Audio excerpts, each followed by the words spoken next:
Senyum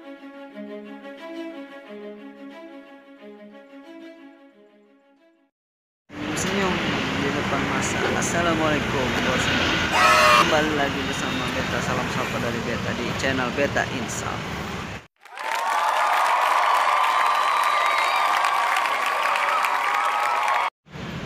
Oke, Beta ucapkan selamat pagi buat semuanya. Apa kabarnya semua? Mudah-mudahan dalam keadaan sehat walafiat.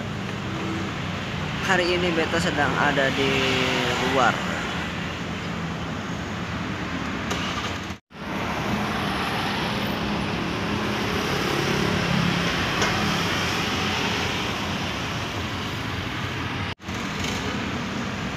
Beta baru pulang kerja dari shift malam. Beta istirahat sejenak karena beta ngantuk. Jadi ada waktu luang, ada waktu senggang nih. Seperti saat ini beta coba untuk upload lagi ya video terbaru beta. Kali ini beta akan mengupload video Ustadz Adi Hidayat.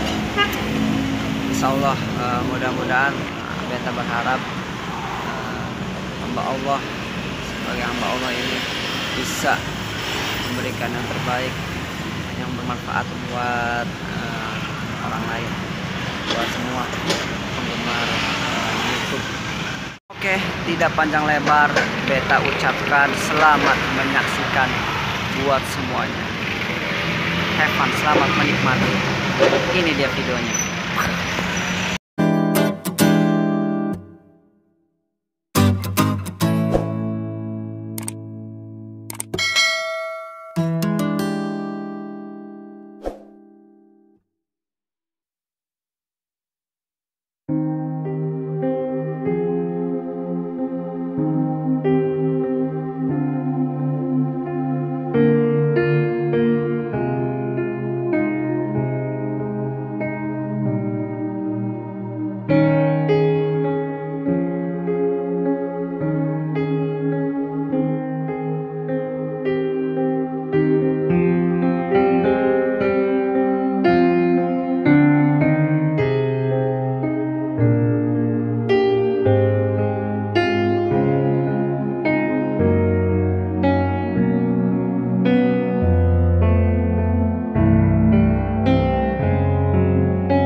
Apa hukum meninggalkan sholat wajib? Karena saya lihat akhir-akhir ini banyak sekali orang meremehkan dosa ini. Baik, apakah dosa besar atau kecil? Dosa besar. Meninggalkan sholat hukumnya dosa. Dan dosa besar, apalagi sholat wajib.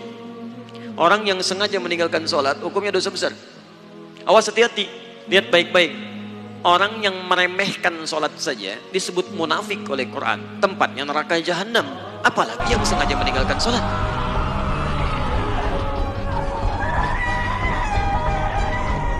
Orang munafik sholat masih celaka. Apa tempatnya? Quran surah keempat ayat 140, posisi paling kiri sebelah bawah.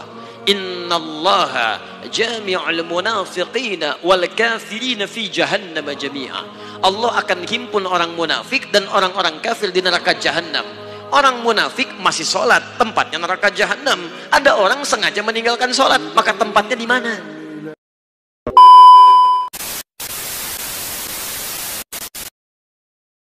Bahkan tidak jarang ada orang-orang sholat, handphonenya masuk ke sakunya. Tuh di handphone itu berapa kali anda menyimpan gambar-gambar yang tidak layak.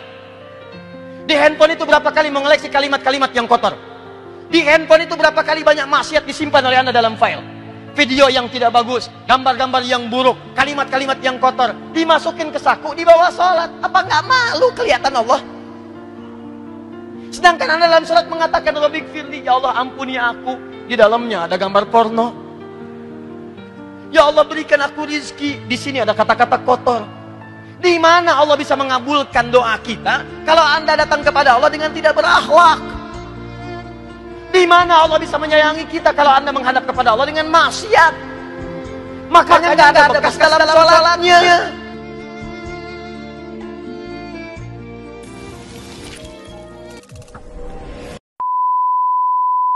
Kadang-kadang antum nih terutama mohon maaf ya, urusan masalah harta. Pengen nambah lagi pertanyaan saya. Dari sekian yang diberikan saja, berapa yang sudah disyukuri?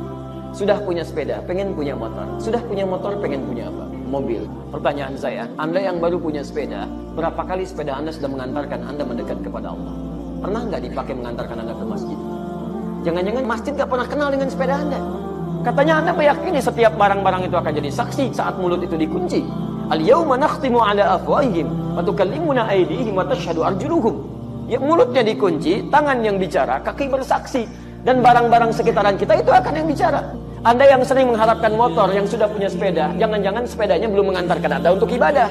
Makanya Allah tahan sepeda motor Anda, jangan dulu punya sekarang, khawatir hisabnya semakin berat, karena yang ini pun belum bisa mengantarkan Anda ke surga. Motor sudah ada, belum dipakai ibadah, sudah punya mobil. Yang paling hebat, sepeda ada, motor ada, mobil ada, belum bisa mengantarkan Anda untuk ibadah.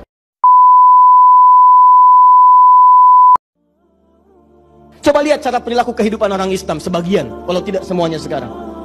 Semua pakaian itu dibeli, semua dikoleksi, padahal belum tentu dibutuhkan. Dan itu akan dihisap, akan dihisap. Coba Anda pulang ke rumah, masuk kemudian perhatikan sekelilingnya, setelah itu balik ke kamar Anda, buka lemari pakaian Anda, cek. Pertanyaan saya satu aja, dari semua pakaian itu, pernah nggak ada satu helai pakaian yang belum pernah dipakai ibadah? Belum pernah dipakai sholat? Saran saya, segera gunakan itu. Nanti kalau Anda dihisab lebih ringan. Minimal pakaian itu akan berkata kepada Allah, ya Allah, saya pernah digunakan untuk sholat oleh orang ini. Ini biasakan ketika Anda mendapatkan sesuatu yang baru, pakai dulu untuk ibadah. Ada baju baru, gunakan dulu untuk sholat, sehingga hak Allah terpenuhi. Gunakan itu. Jadi hisab Anda ringan, begitu dihisabkan mulutnya dikunci. Al-yawma nakhtimu ala afwahihim wa tukallimuna aydihim wa tashhadu arjuluhum bima kanu.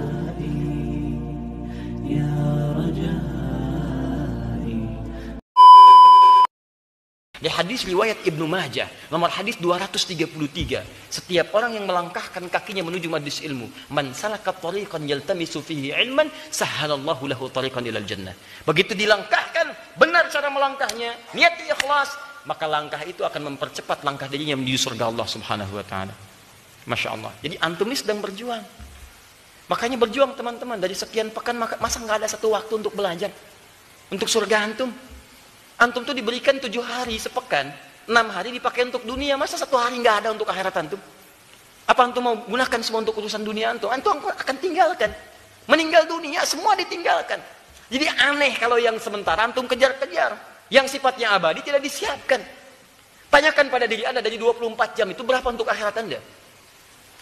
Ayo, pulsa akhirat udah diisi belum? Pulsa dunia kurang dikit, diisi-isi. Pulsa akhirat Anda udah tambah belum? Quran Anda, sholat Anda.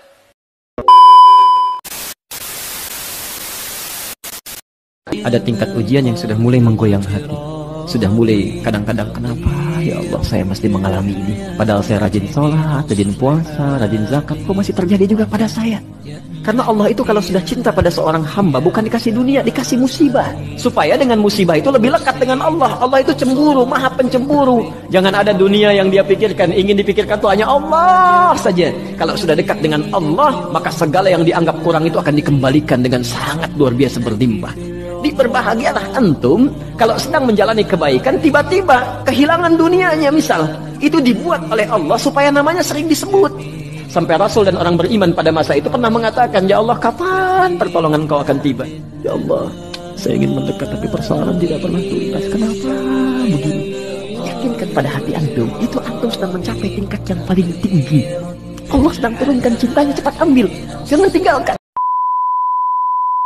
Catat doa ini baik-baik, atau Anda boleh ikuti.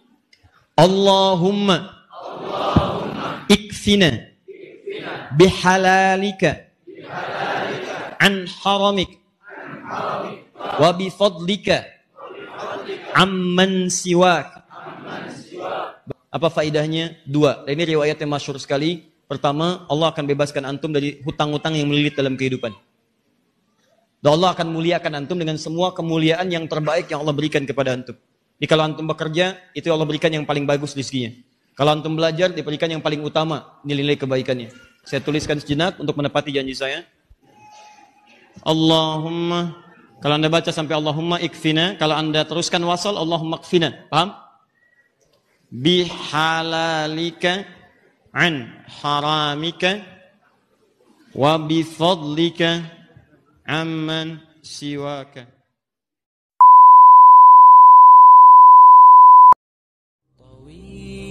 Anda tidak akan kehilangan dunia dengan hijrah. Makanya ketika seseorang hijrah mau memutuskan dia kembali kepada Allah, turunlah Quran surah keempat ayat 100 ini, paling kiri sebelah bawah. Siapapun yang sekarang mau berhijrah kembali kepada Allah, saya berikan anugerah saat di dunia, hidupnya saya tenangkan dia. Jadi pertama kali Allah berikan ketenangan dalam jiwa. Anda nggak percaya, silakan catat kalimat ini. Anda dulu jarang ke masjid, sekarang Anda mulai ke masjid. Begitu Anda hadir di masjid, ada ketenangan dalam jiwa Anda. Anda kumpul-kumpul di luar, silahkan ikut konser, ikut ini, ikut itu. Bedakan ketika Anda mulai ikut ke masjid, ikut taklim, datang salat 2 rakaat. Rasakan, demi Allah saya katakan, demi Allah saya katakan, akan ada ketenangan berbeda dalam jiwa Anda, beda dengan sebelumnya. Ketika Anda sudah mendapatkan kenikmatan imannya, halawatul iman, dulu konser sekali menyesal gak ikut, sekarang gak ikut taklim sekali, penyesalannya luar biasa. Dulu ketinggalan sholat fardu biasa-biasa, sekarang ketinggalan tahajud, nyesal Anda. Kalau Anda ingin mendapatkan kenikmatan seperti itu, silahkan Anda mulai hidup Anda berubah. Mau sampai kapan lagi? Karena hidup Anda terbatas. Siapa di antara kita yang tahu kapan wafat dan meninggal menghadap Allah Subhanahu wa taala? Tidakkah Anda berpikir suatu saat akan kembali pada Allah? Walau bahkan malam ini kita kembali. Maka dari itu saat Anda punya komitmen, kapan saja Anda pulang Anda siap, maka yang pertama mesti Anda bangun, persiapkan bekal Anda untuk pulang. Anda mau mudik urusan dunia saja, saat Ramadan itu di akhir-akhir jumpa dengan Anda, mendekat kepada Idul Fitri, berapa banyak bekal yang Anda kumpulkan untuk mudik? Kalau hanya menengok keluarga saja, mendekat kepada kampung halaman dunia yang sementara, bisa berlebih bekal Anda siapkan, bahkan bertaruh nyawa Anda di jalanan. Kenapa Anda tidak serius mencari bekal untuk menghadap kepada Rabbul Alamin? Dan kapan saja Anda bisa mudik menghadap pada Allah Subhanahu wa taala? Karena itu tolong pastikan nasihat kita bersama. Artinya untuk saya, untuk Anda, untuk kita. Mari kita saling setiap hari mengingatkan supaya setiap hari lebih baik daripada hari sebelumnya.